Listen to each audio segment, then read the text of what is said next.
ওকে, আজকে আমরা ক্যালকুলাস 1 এর chapter 4A basic class 4A তে যে প্রবলেমগুলো আছে সেগুলো আমরা সমাধান করব আজকের পুরো টিউটোরিয়াল। তো আমাদের সর্বপ্রথম চ্যাপ্টার 4 এর যে বিষয়টা সর্বপ্রথম জানতে হবে সেটা হলো পর্যায়ক্রমিক অন্তরীকরণ, অথবা এটাকে ইংলিশে বলে সাকসেসিভ ডিফারেন্সিয়েশন। তো এই পর্যায়ক্রমিক অন্তরীকরণ জিনিসটা কি সেটা আমরা দেখি যে যদি কোনো ফাংশন অন্তরীকরণযোগ্য হয় তবে তার উচ্চক্রম পর্যন্ত অন্তরীকরণ সহগ বের করার প্রক্রিয়াই হলো পর্যায়ক্রমিক অন্তরীকরণ। দেখো, এই কথাটার অর্থ হলো যে কোনো ফাংশনে যদি আমরা অন্তরীকরণ করতে করতে যদি আমরা অসীম পর্যন্ত, মানে উচ্চক্রম বলতে ইনফিনিটি পর্যন্ত যদি এটাকে অন্তরীকরণ করতে চায়, সেক্ষেত্রে আমাদেরকে এই সাকসেসিভ অন্তরীকরণের মাধ্যমেই সলভ করতে হবে। অর্থাৎ পর্যায়ক্রমিক অন্তরীকরণের মেন উদ্দেশ্য হলো কোনো একটা ফাংশনকে আমরা চাইলে অসংখ্যবার বা অসীম সংখ্যক বার অন্তরীকরণ করতে পারবো, ততক্ষণ পর্যন্ত যতক্ষণ পর্যন্ত তার যার সাপেক্ষে আমরা এটাকে ডিফারেন্সিয়েশন করব সেটা যতক্ষণ থাকবে ততক্ষণ। যখনই এটা আর থাকবে না তখনই আমাদের অন্তরীকরণ করা থেমে যাবে। অর্থাৎ পর্যায়ক্রমিক অন্তরীকরণের মেন উদ্দেশ্য হলো কোনো ফাংশনকে উচ্চক্রম পর্যন্ত অন্তরীকরণ করার একটা সিস্টেম বা প্রসেস। তো আমাদের কোনো ফাংশনকে অন্তরীকরণযোগ্য হওয়ার শর্তটা হলো ফাংশনটা অবিচ্ছিন্ন হতে হবে। অবিচ্ছিন্ন হতে হবে কিরকম? আমি একটা বক্ররেখা চিন্তা করি। ধরো এই যে এটা একটা বক্ররেখা। তো এই বক্ররেখাটার কোথাও আমাদের ছেদ, মানে সহজ কথা যদি বলি যে কোনো গ্যাপ নাই। এই যে আমি যে চিহ্নিত গুলা দিতেছি, চিহ্নিত করতেছি, এগুলা দেখো কোনো গ্যাপ নাই। অর্থাৎ প্রত্যেকটা জিনিস, অর্থাৎ এই বক্ররেখাটার প্রত্যেকটা অংশ প্রত্যেকটার সাথে কি অ্যাটাচড। এটা হচ্ছে আমাদের অবিচ্ছিন্ন। আর বিচ্ছিন্নটা কিরকম? এই যে এরকম, এরকম, এরকম। ঠিক আছে? অর্থাৎ এক কথায় যদি বলি, বিচ্ছিন্ন ফাংশন কিরকম? যদি আমাদের গ্রাফ পেপারে যদি এইরকম কোনো স্ট্রাকচার আসে যে কোনো একটা অংশ তার অন্য আরেকটা অংশের মাঝখানে গ্যাপ থাকে, তখন সেটা হয় কি? বিচ্ছিন্ন। ঠিক আছে? আচ্ছা, এটার আমরা যদি প্র্যাকটিক্যালি যদি এটা বুঝতে চাই, সেক্ষেত্রে তোমাদেরকে বলি একটা ওয়েবসাইটের নাম, সেটা হলো ডেসমোস গ্রাফ। ঠিক আছে? কি বলতো? ডেসমোস, ডেসমোস গ্রাফ, GRAPH.com। ঠিক আছে? এই ওয়েবসাইটটা যদি তোমরা গুগলে গিয়ে সার্চ করো, করলে এই ওয়েবসাইটে তোমরা যদি কোনো র্যান্ডম কোনো ফাংশনকে যদি টাইপ করো, টাইপ করার পরে সাথে সাথে তার পাশে কিন্তু গ্রাফটা দেখাবে। তো সেই গ্রাফগুলা যদি এইরকম হয় তাহলে সেটা কি হবে? বিচ্ছিন্ন। আর বিচ্ছিন্ন হলে সেটা অন্তরীকরণ করা যাবে না। আর যদি গ্রাফটা যদি এরকম হয়, মানে প্রত্যেকটার সাথে প্রত্যেকটা কানেক্টেড, মানে কোনো গ্যাপ না থাকে, তাহলে বুঝতে হবে সেটা হচ্ছে কি আমাদের অবিচ্ছিন্ন। ঠিক আছে?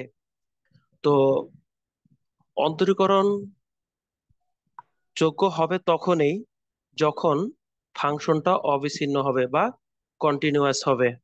ঠিক আছে, এই কন্টিনিউয়াস রিলেটেড তোমাদের অনেক প্রবলেম আছে, যেগুলো আমরা পরবর্তীতে সমাধান করব, যে কখন অবিচ্ছিন্ন থাকবে। ঠিক আছে, এগুলো আমাদের চেক করতে হয়। তো এগুলা নিয়ে একটা ডেডিকেটেড চ্যাপ্টারে আছে। তো তখন আমরা এটার যে ম্যাথমেটিক্যাল টার্ম গুলো আছে সেগুলো আমরা তখন শিখবো। তবে আপাতত আমরা যে বেসিক বিষয়টা সেটা আমরা জানলাম, যে অবিচ্ছিন্ন হতে হলে কি রকম হবে সেই বিষয়টা আমরা চাইলে এই ওয়েবসাইটের মাধ্যমে জানতে পারবো, দেখতে পারবো। ঠিক আছে, জাস্ট গুগলে গিয়ে র্যান্ডমলি সার্চ করবা এই জিনিসটা। ঠিক আছে, তাহলেই তোমরা কি এই ওয়েবসাইটটা পেয়ে যাবা। এরপরে নিজের মনের খুশি মতো, ঠিক আছে, যে কোনো ফাংশন টাইপ করবা, করার সাথে সাথে কি পাবা, এরকম একটা গ্রাফ মানে পেয়ে যাবা সাথে সাথে পাশেই। তো সেখান থেকে তোমাদের দেখে বুঝতে হবে যে কোনটা অবিচ্ছিন্ন আর কোনটা বিচ্ছিন্ন।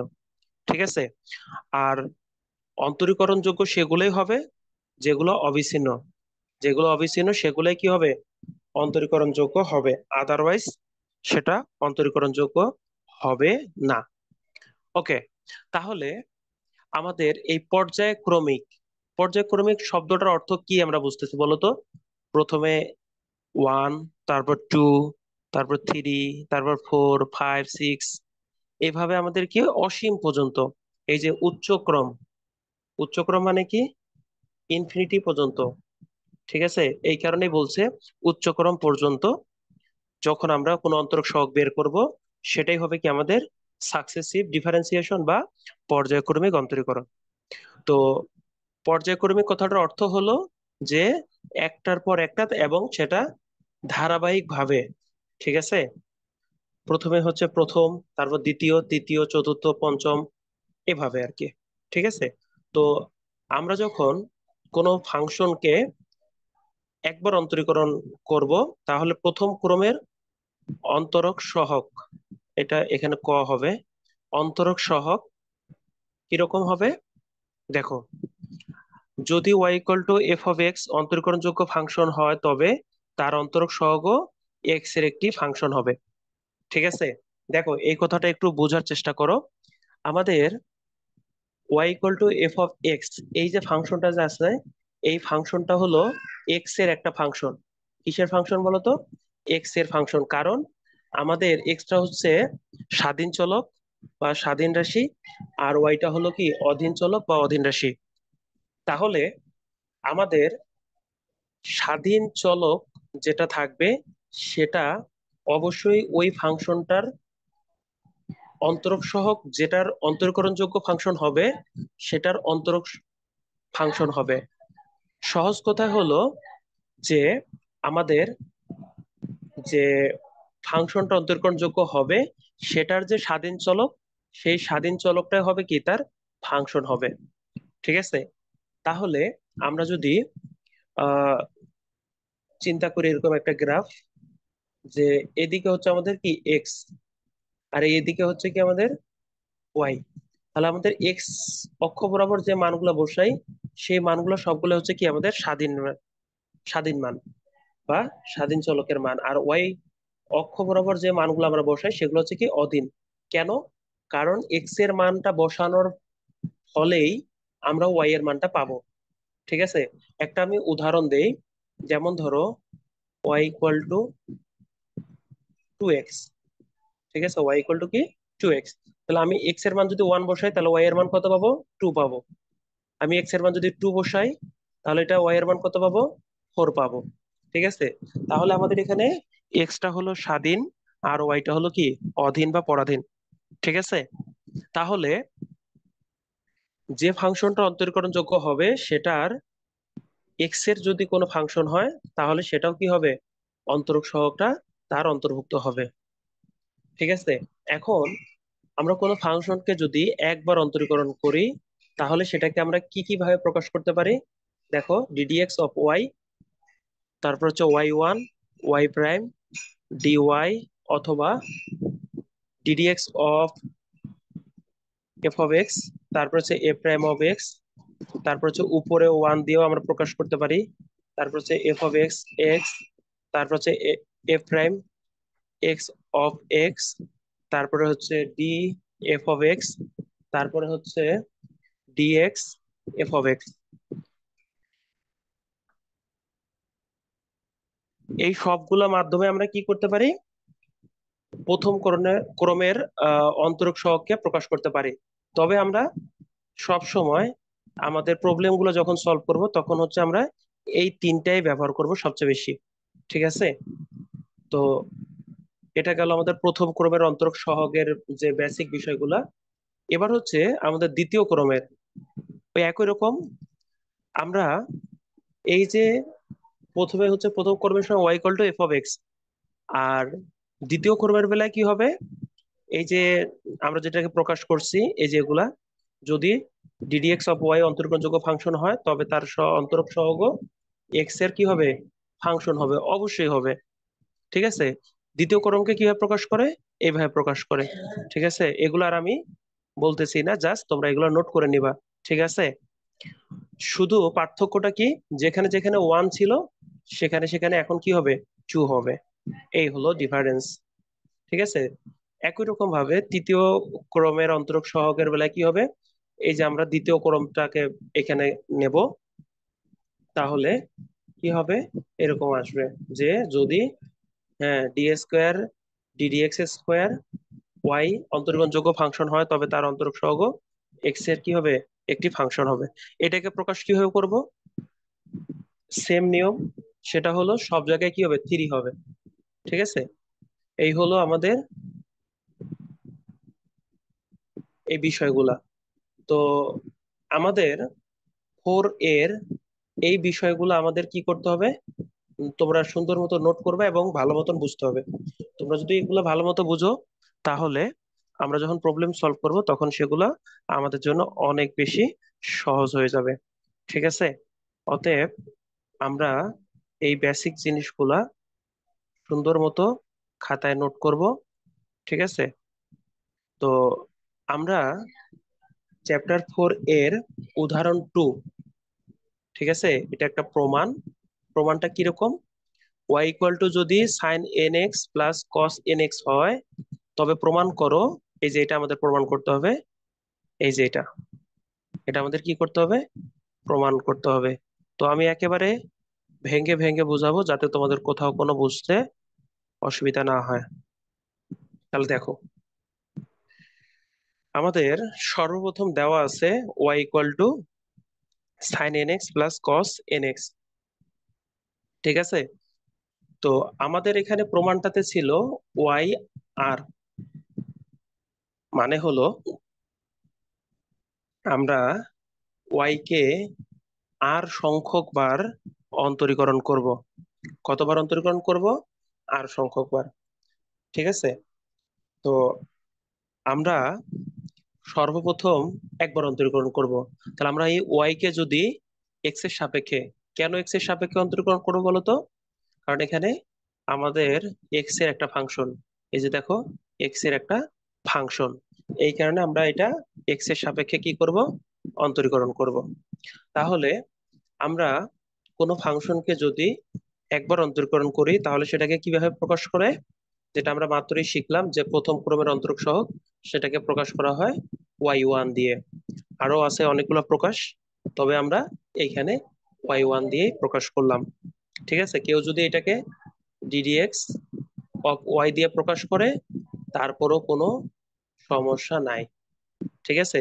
ওই শেষে গিয়ে আমাদের প্রমাণের মতোই কি করে নিতে হবে, কনভার্ট করে নিতে হবে হবে।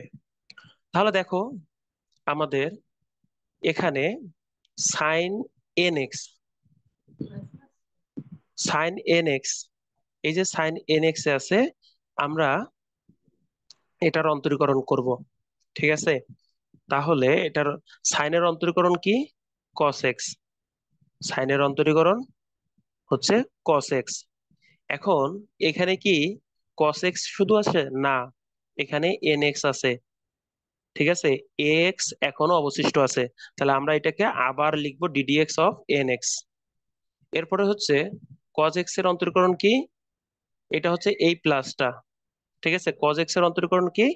মাইনাস সাইন এক্স, ঠিক আছে। কিন্তু এখানে তো আমার এক্স নাই, কি আছে? এন এক্স আছে। তাহলে এটাকে আবার আমরা অন্তরীকরণ করব ডিডিএক্স অফ এন এক্স, ঠিক আছে। এখন এই প্রমাণটা করতে হলে তোমাকে সর্বপ্রথম এই যে যেভাবে আমাদের ফাংশনটা দেওয়া আছে এভাবে তোমাদেরকে বারবার সাজাইতে হবে, ঠিক আছে। তাহলে দেখো, আমাদের এই cos nx এ দেখলাম। আচ্ছা, এরপর হচ্ছে nx, nx কে যদি আমরা, আচ্ছা, এই nটা হচ্ছে আমাদের কি কনস্ট্যান্ট, এই কনস্ট্যান্টটারে বাইরে নিয়ে নিলাম। আর এক্স কে এক্স এর সাপেক্ষে অন্তরীকরণ করলে তার মান কত হয়? 1 হয়, ঠিক আছে। মনে রাখবা, কোন চলককে যদি তার চলক দ্বারা অন্তরীকরণ করা হয় তাহলে সেটার মান কত হবে? 1 হবে। এটা কিভাবে আসছে আমি সূত্রটা বলতেছি, দেখো। এই যে ddx of x for N, এটা নিয়ম হলো পাওয়ার সামনে আসবে, পাওয়ার থেকে এক বিয়োগ হবে, ঠিক আছে। তাহলে দেখো তো এখানকার পাওয়ার কত? এক্স এর পাওয়ার কত? 1, 1 সামনে আসলো, ওকে। এবার এখান থেকে এক বিয়োগ হবে, অর্থাৎ দেখো এক্স 1 মাইনাস, কারণ আমাদের এখানে এন এর মান 1, -1। তাহলে এটা আমাদের কি আসতেছে বলো তো?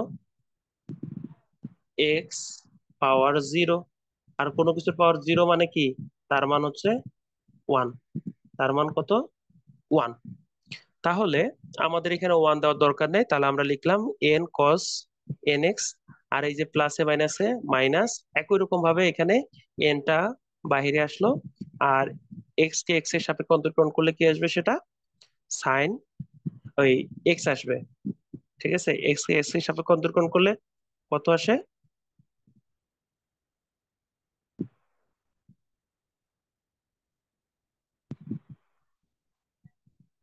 ওকে, তাহলে আসবে কত? 1, ঠিক আছে। তাহলে আমরা শুধু লিখবো এন সাইন এন এক্স। এখন আমি যেটা বলছি যে আমাদের এই প্রমাণটাতে করতে হলে আমাদেরকে এইভাবে সাজাইতে হবে। তাহলে খেয়াল করো তো, এখানে দেখো কস আগে আছে, সাইন পরে আছে। তাহলে কি আমাদের এই আকারে আছে? না। তাহলে আমাদের কি ভাইয়া, করতে হবে এটাকে? হ্যাঁ, ওই যে মার্কার দিয়ে যে লাল কালি দিয়ে যে নিচে কস থিটা, এটা কিভাবে আসলো? আচ্ছা, এই যে এইটাই আমি বুঝাইতেছি এখন, দেখো, ঠিক আছে। আচ্ছা, এখন আমাদের এই যে N cos N X minus N sine N X, পরীক্ষার সময় তোমরা এগুলা কখনোই লিখবা না। এগুলা হচ্ছে তোমাদের বোঝার জন্য আমি এগুলা এই লাল কালার দিয়ে লিখে রাখছি, ঠিক আছে।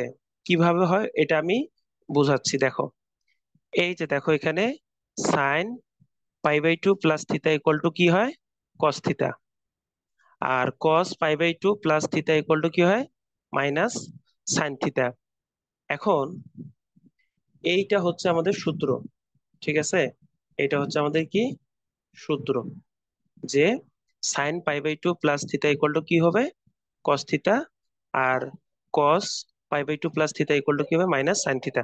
তোমরা পরীক্ষার সময় কখনোই এগুলা লিখবা না, ঠিক আছে। এগুলো কখনোই লিখবা না, কারণ এগুলো হচ্ছে তোমাদের বুঝানোর জন্য আমি এখানে সাথে সাথে লিখে রাখছি, যাতে তোমাদেরকে সাথে সাথে এগুলো বুঝাই দেওয়া যায়, ঠিক আছে, সেজন্য। আচ্ছা, তাহলে আমরা এই যে এন, এন রে ঠিক জায়গায় রাখলাম। এখন কস এন এক্স, এই কস, এটাকে কস এন এক্স টাকে তোমরা মনে মনে চিন্তা করো কস থিতা, ঠিক আছে। তাহলে দেখো তো, এই যে কস থিতা এর পরিবর্তে আমরা কি লিখতে পারি বলো তো? এটা লিখতে পারি না? যদি sine π/2 plus theta equal to cos theta হয়, তাহলে কস থিতা ইকুয়াল টু কি হবে? এটা হবে। তাহলে আমরা এটাকে কস থিতা চিন্তা করব। কস থিতা চিন্তা করলে আমাদের কস থিতাকে কিভাবে লেখা যায়? সাইন π/2 প্লাস থিতা। কিন্তু এখানে কি থিতা আছে? না, এন এক্স আছে। তাহলে প্লাস এন এক্স। এখন কি এই বিষয়টা কি ক্লিয়ার হইতে পারছো? ভাইয়া, এই লাইনটা আবার একটু, এখনো বুঝিনি। আচ্ছা, আচ্ছা, আবার বলতেছি। এই যে এন, এন এই থাকলো, ঠিক আছে। এবার হচ্ছে এই কস এন এক্স, এটাকে তুমি চিন্তা করো কস থিটা, এটাকে চিন্তা করো তোমরা কস থিটা। তাহলে কস থিটা সমান সমান সূত্র কি? Sine pi by two plus theta. এটা হচ্ছে সূত্র, যে কস থিটা সমান সমান কি? Sine pi by two plus theta. তাহলে আমরা এই কস থিটা বা এই অংশটুকুর পরিবর্তে আমরা কি লিখতে পারি? এই অংশটুকু লিখতে পারি, ঠিক আছে, এই যে এইটুকু অংশ লিখতে পারি। তাহলে দেখো sine pi by two plus theta. কিন্তু এই যে দেখো আমাদের সূত্রে কিন্তু থিটা আছে, কিন্তু এখানে কি আমার থিটা আছে? না, এখানে আছে এন এক্স। তাহলে আমাদের এখানে এই যে প্লাস দিয়া এন এক্স লিখতে হবে। এখন কি ক্লিয়ার? জি ভাইয়া, এখন ক্লিয়ার হয়েছে। না, যদি না বুঝো তাহলে আবার বলতে পারো, কোনো না না সমস্যা না নাই। না না, এখন ক্লিয়ার হয়েছে, ওই যে সূত্রটা আমি খেয়াল করি নাই। হ্যাঁ, এই যে এই সূত্রটা। আচ্ছা, এবার আমরা এই যে এন, এন রে আমরা রাখলাম, ঠিক আছে। মাইনাস সাইন এন এক্স আছে, এটাকে আমরা চিন্তা করো মাইনাস সাইন থিটা। তাহলে এই যে দেখো এখানে সূত্রটা দেখো, minus sine theta equal to কি লিখবো আমরা? কি লেখা যায় সূত্রটা? Cos pi by two plus theta. আবারও বলতেছি, মাইনাস সাইন থিটা সমান সমান সূত্র কি? Cos pi by two plus theta. মানে তাহলে আমরা এ মাইনাস সাইন থিটার জায়গায় আমরা কি বসাবো? এইটা বসাবো।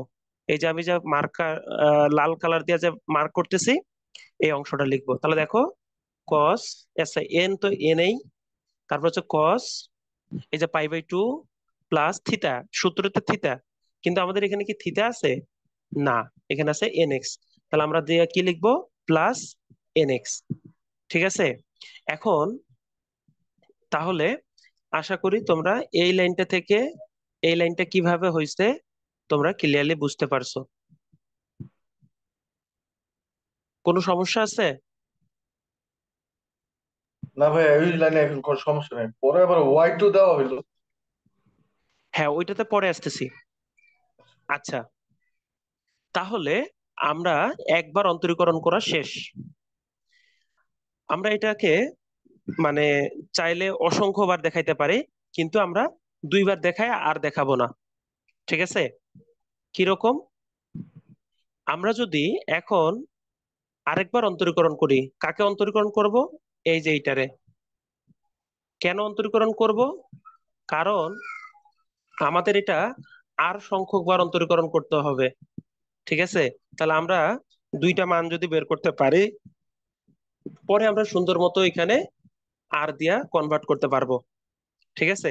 তাহলে ওয়াই ওয়ান কে যদি আমরা আরেকবার অন্তরীকরণ করি, তাহলে সেটা কি হয়ে যাবে? সাথে সাথে ওয়াই টু হয়ে যাবে। অর্থাৎ ওয়াই ওয়ান কে আরেকবার অন্তরীকরণ করলে সেটা ওয়াই টু হবে, ঠিক আছে। এটা কিভাবে আসলো? এটা হচ্ছে আমাদের ওই যে দ্বিতীয় ক্রমের অন্তরক সহগ, ঠিক আছে। আমরা প্রথমবার যদি অন্তরীকরণ করি তখন সেটা হয় ওয়াই ওয়ান, আবার যদি ওইটাকে অন্তরীকরণ করি তাহলে সেটা কি হয়ে যাবে? ওয়াই টু, ঠিক আছে। আচ্ছা, এবার হচ্ছে আমাদের এন, এন এই রাখলাম। এবার হচ্ছে আমাদের এইটা সাইন থিতা, এটাকে পুরোটাকে চিন্তা করো কি? Sine theta. তাহলে সাইন থিতার অন্তরীকরণ কি বলতো? কস থিতা। তাহলে কস পাই বাই টু, কারণ যেহেতু এখানে pi by two plus N x আছে, তাহলে আমরা এটা তাই লিখবো। ওকে, এখন এটা কি এক্স? না, এখানে এক্স এর সাথে আমাদের আরো অংশ আছে, তাহলে আমরা আবার লিখবো ddx pi by two plus N X. Okay, তারপর দেখো এবার হচ্ছে আমাদের এন, এই যে আমরা এন রে রেখে দিলাম।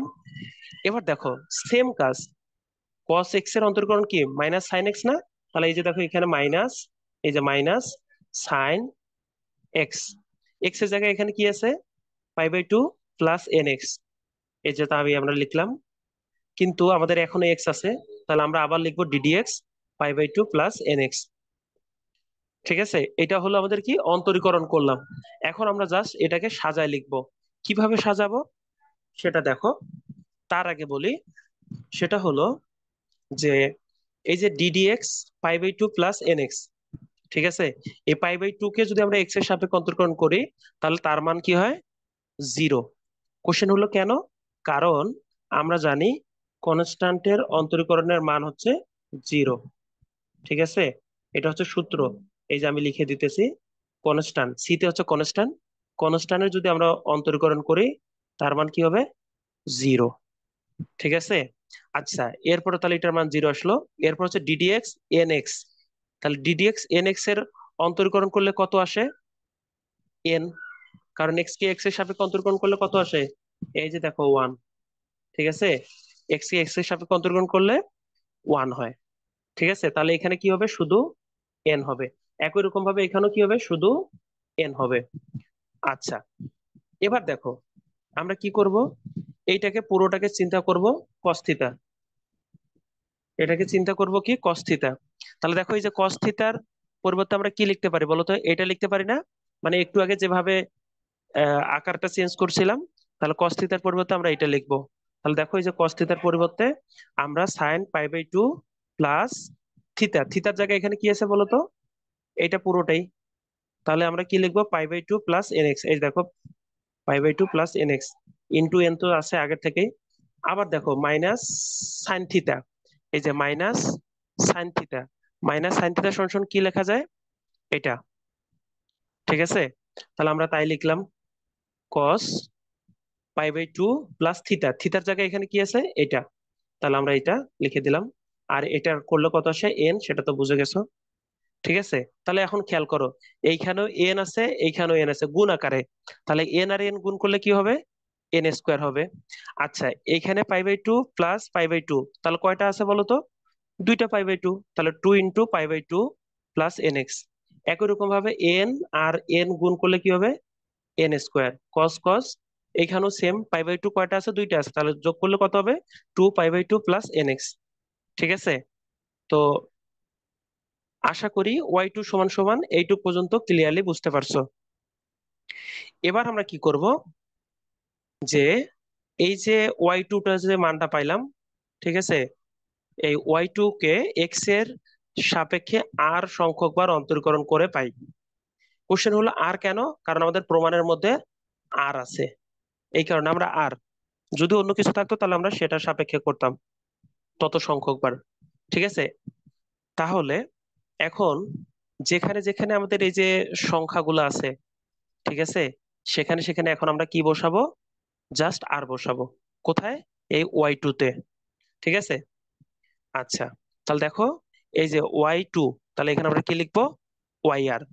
তারপরে কি? এন স্কোয়ার, তাহলে এখানে আমাদের টু আছে। আমি যেটা বললাম, যে যেখানে যেখানে সংখ্যা আছে, মানে যে টু, টু, টু, এই যে টু, তারপরে এই যে টু, এই সবগুলো জায়গায় আমরা কি বসাবো? আর বসাবো। ঠিক আছে, তাহলে দেখো এই যে টু এর জায়গায় আর লিখলাম, এই যে স্কোয়ারের জায়গায় আর লিখলাম, এই যে টু এর জায়গায় এই যে আর লিখলাম। এখন চিন্তা করতে পারো যে পাই বাই টু এর এখানে কেন দিলে না?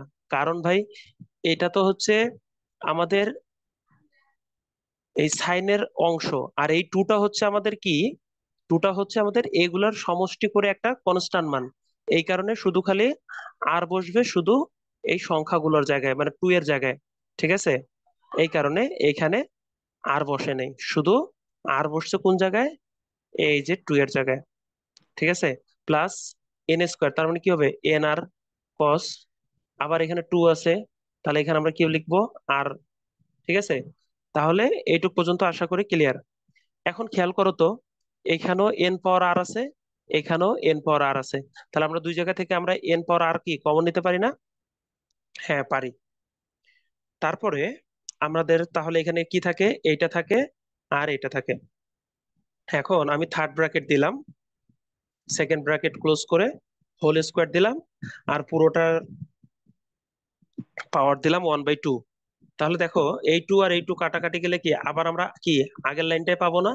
এখন কোশ্চেন হলো যে এইরকম কাজ কেন করলেন? এই কারণে করছি, কারণ আমাদের প্রমাণের মধ্যে পাওয়ারটা কত আছে? ওয়ান বাই টু আছে, এই কারণে। ঠিক আছে, কারণ আমাদের প্রমাণ মিলানোর জন্য আমরা এটা কাজ করছি।